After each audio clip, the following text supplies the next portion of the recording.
আসসালামু আলাইকুম।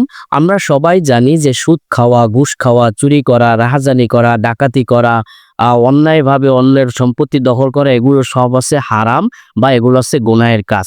কিন্তু এমন একটি গুনাহের কাজ রয়েছে যে কাজটা যে ব্যক্তি করে থাকে তারা সেটাকে গুনাহ মনে করে না। বিশেষ করে এই গুনাহটা হচ্ছে নেককার বা পরহেজগারদের অত্যন্ত প্রিয় একটি গুনাহ। এখানে প্রশ্ন হতে পারে যে গুনাহ কি কখনো প্রিয় হতে পারে? হ্যাঁ, হতে পারে।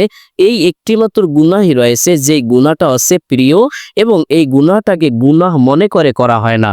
কারণ চোর জানে চুরি করা হচ্ছে খারাপ, সুদখোরও জানে সুদ খাওয়া হচ্ছে খারাপ। কিন্তু এই গুনাহটা যে ব্যক্তি করে তিনি এটাকে খারাপ মনে করে করেন না। তাই এখান থেকে অনেকের পক্ষে ফিরে আসা সম্ভব হয় না। সেই পাপটা কি? সেই পাপটা হচ্ছে বেদআত। বেদআত সম্পর্কে রাসূল সাল্লাল্লাহু আলাইহি সাল্লাম কঠোর কথা বলেছেন। তিনি বলেছেন যে কুল্লু বেদআ দলালা কুল্লু দলালা ফিন্নার। প্রত্যেকটা বেদআত হচ্ছে গোমরাহি এবং প্রত্যেকটা গোমরাহি নিয়ে যাবে জাহান্নামে। হাদিসে পাওয়া যায় হাসরের ময়দানে যখন কিছু মানুষ যখন হাউজে কাউসারের নিকট পৌঁছাবে পানি পান করার জন্য, রাসূল সাল্লাল্লাহু আলাইহি সাল্লাম তাদেরকে দেখে চিনে ফেলবেন। তারাও রাসূল সাল্লাল্লাহু আলাইহি সাল্লামকে দেখে চিনে ফেলবেন।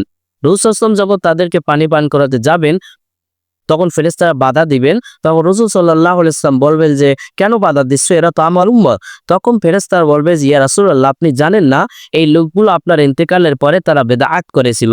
তখন রাসূল সাল্লাল্লাহু আলাইহি ওয়াসাল্লাম বলবেন যে, "তোমরা আমার কাছ থেকে দূর হয়ে যাও।" সেদিন যদি রাসূল সাল্লাল্লাহু আলাইহি ওয়াসাল্লাম বলেন যে, "তোমরা আমার কাছ থেকে দূর হয়ে যাও", তাহলে তখন পরিস্থিতিটা কেমন হবে? শুধরানোর কি কখনো সুযোগ থাকবে? আল্লাহ সুবহানাহু ওয়া তাআলা আমাদেরকে বেদআত থেকে দূরে রাখুক। আমিন।